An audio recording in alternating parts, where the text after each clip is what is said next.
مساء الخير وحلقة جديدة في الكرة معاك في آخر الأخبار والتفاصيل الحصرية اللي معانا في البرنامج النهاردة عن الكرة المصرية.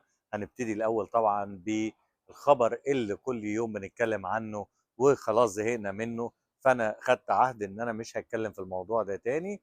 موضوع وسام أبو علي خلاص زي ما بقول لكم اعتبروه راحل بنسبة 100%، ولكن النادي بقى هو هيحدده مع مجلس إدارة النادي الأهلي.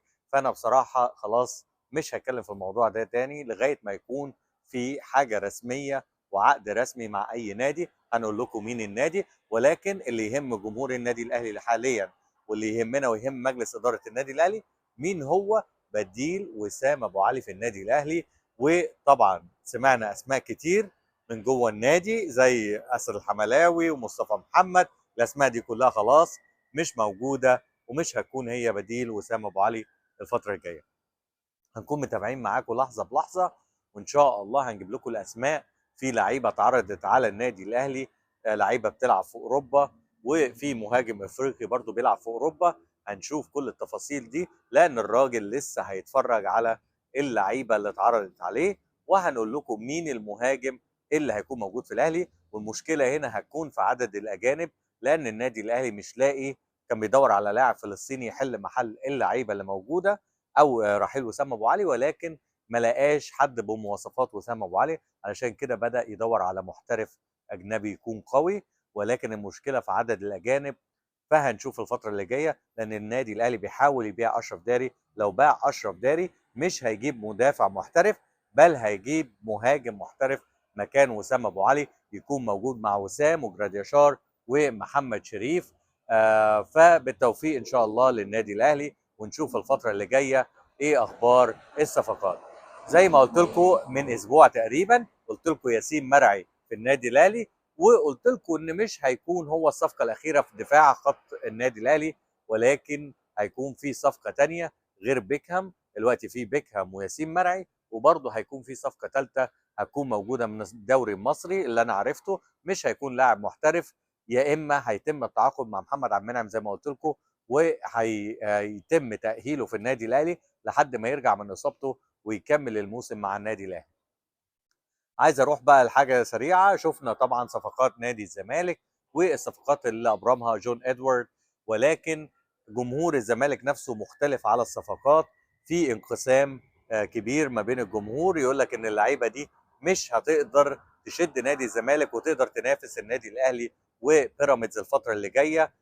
ولكن جون إدوارد بيراهن على اللعيبة دي إن هي هتكون مستقبل نادي الزمالك. أنا لو تسألني على رأيي، الزمالك محتاج 4 محترفين. اللي انا سامعه ان هيكون في محترفين جامدين، لكن الاسماء اللي انا سمعتها برضو مش هي الاسماء اللي هتقدر تشيل نادي الزمالك من الفتره الصعبه اللي كان بيقضيها. فنادي الزمالك محتاج محترفين جامدين جدا جدا علشان يقدروا طبعا ان هم ينافسوا النادي الاهلي وبيراميدز اللي هيكون عندهم سكواد جامد جدا جدا الموسم اللي جاي. زي ما قلت لكم كلنا عارفين صفقات النادي الاهلي خلاص، والقائمه بتاعت النادي الاهلي قويه جدا اللي هيخش بيها الموسم الجديد. ولكن بيراميدز برضو بيحضر صفقات جامده هيعلن عنها قريب، وهيكون برضو السكواد بتاعه جامد. وهو طبعا عنده لعيبه كبيره ولاعيبه جامده تقدر تنافس النادي الاهلي الفتره اللي جايه في الدوري العام ودوري ابطال افريقيا.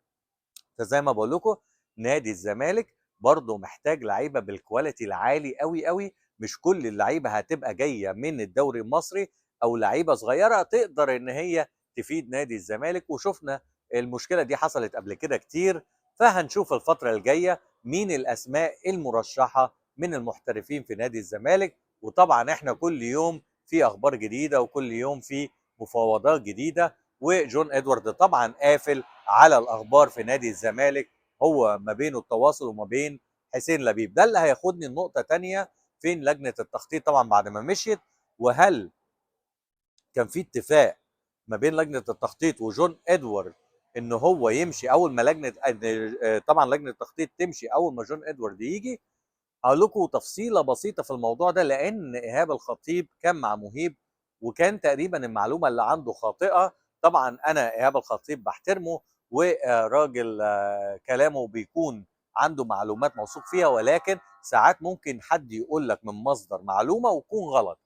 ايهاب الخطيب يعني في يعني معرفه شخصيه، ويعني جه الواحد برضو عزا والدي، فدايما انا بشيل الموضوع ده لاي حد جه، بالذات عزا والدي الله يرحمه طبعا توفى السنه اللي فاتت. فعشان كده بقول لكم ان اي حد، لكن هنا في البرنامج اي حد بيقول معلومه غلط لازم نعلق عليها ولازم نرد عليها بالحقائق والدلائل.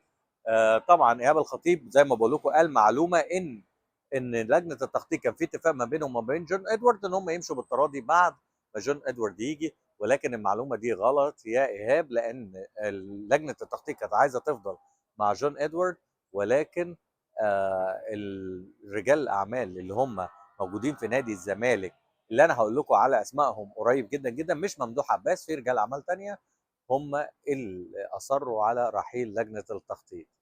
فهي دي كل التفاصيل. You can go ahead. It's fine. No worries. It's fine. No problem. So يعني طبعا معلش، طبعا في ناس طبعا بتعدي، انا بصور لكم من قلب المدينه، من مدينه سان دييغو. فزي ما بقول لكم كده ان في هيكون ان شاء، يعني زي ما بقول لكم المعلومه كانت غلط عند ايهاب الخطيب، فعلشان كده زي ما بقول لكم ان الرجال الاعمال هم اللي اصروا على رحيل لجنه التخطيط وميدو وحازم امام وعمرو الجنايني، وقالوا ان كان الفتره اللي فاتت في ناس بتتكلم كتير، كان الكلام ما بينهم متضارب وكان الاراء ما بينهم متضاربه، علشان كده كان في مشاكل الفتره اللي فاتت.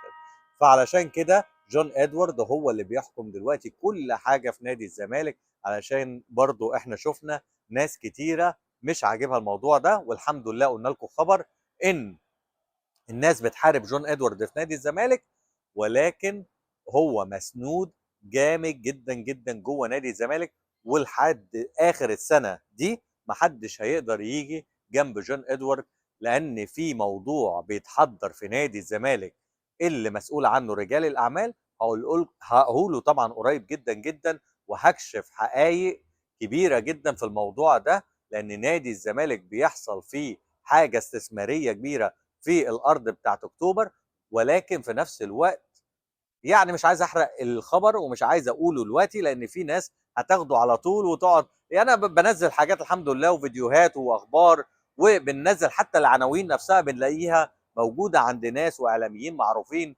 بعديها بثلاث اربع ايام بينزلوها عندهم، فانا محتفظ بالخبر ده، ولكن هقوله لكم ان شاء الله الاسبوع الجاي لما اجيب كل تفاصيله، ايه اللي بيحصل جوه نادي الزمالك، والفلوس اللي جت الفتره اللي فاتت دي لنادي الزمالك وبتدفع في الصفقات وبتدفع في الغرامات جت منين، هتعرفوا كل تفاصيل ان شاء الله الفتره اللي جايه. اخر حاجه بقى برضو هنروح لبرنامج مهيب، هنرد على الكابتن معتمد جمال.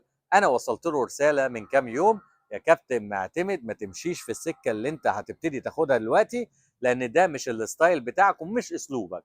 هو واضح ان هو شاف ان الستايل ده هو اللي ماشي، ان الاسلوب ده هو اللي ماشي، فانا اطلع بقى علشان ابدا اظهر في البرامج، اطلع بقى هاجم النادي الاهلي واطلع اقول كلام يجي على هوا جماهير والسوشيال ميديا علشان يدعموني واتشهر بقى وافضل في السوشيال ميديا.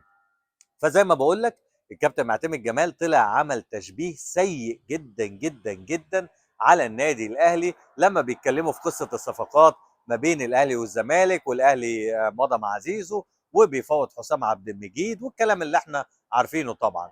راح معتمد طبعا مهيب بيرمي له سؤال زي كل مره بيرمي للضيوف اللي معاه السؤال علشان يعمل ترند، فمعتمد جمال رد على مهيب وعمل تشبيه، انا بقول لك هو الاسوأ، ان قال ما الشيطان بيوسوس ل اي مثلا البني ادم ان هو يعمل حاجه غلط، فشبه النادي الاهلي بالشيطان، وده زي ما بقول لك تشبيه سيء جدا، انا مش بتكلم عليه كمان من الناحيه الدينيه، ولكن هو في الواقع تشبيه سيء، يعني انت كده بتشبه النادي الاهلي بالشيطان، ودي حاجه سيئه يا كابتن معتمد، بطل الاسلوب ده علشان هنبتدي نرد بنفس الاسلوب زي ما قلت لك قبل كده، انت راجل محترم ما تمشيش في السكه دي، ولكن انت للاسف مكمل فيها، فاحنا علشان كده هنرد عليك وهنرد على كل اللي بيسيئوا او بيوجهوا رسائل مسيئه للنادي الاهلي وجماهير النادي الاهلي، واستنونا في حلقه جديده في الكره معاك.